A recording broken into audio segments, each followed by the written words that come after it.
Donc la création de la richesse et les ressources financières ou le secteur financier qui va appuyer la production, c'est important de l'avoir parce que ça nous permet d'avoir une vue d'ensemble assez claire parce qu'il y a il y a des liens. C'est important. À ce niveau-là, il faut s'en féliciter. Au niveau du ministère de l'Emploi, des Affaires sociales et de la formation professionnelle, on a toujours eu à s'interroger sur l'adéquation formation-emploi.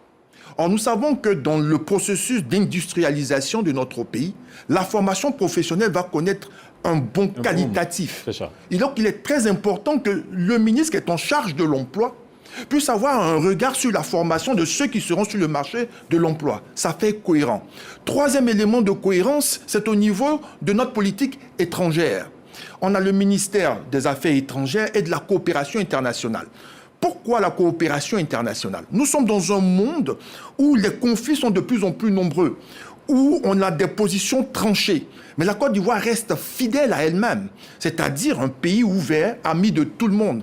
Et un pays qui n'est plus le précaré de personnes depuis plusieurs années. Et on va accentuer cela, on va institutionnaliser en parlant de coopération internationale dans le sens où notre ouverture à plusieurs partenaires en fonction de nos besoins stratégiques est une chose très importante. Et lorsque on formule le ministère ainsi et que l'on donne ainsi en mission le chargé de ce poste-là, cela nous rassure et cela est un indicateur très clair de ce que le président de la République veut faire de cet outil-là de développement parce que la Côte d'Ivoire a besoin d'être ouverte au monde et a besoin de capter l'intérêt et l'attention du monde sur elle.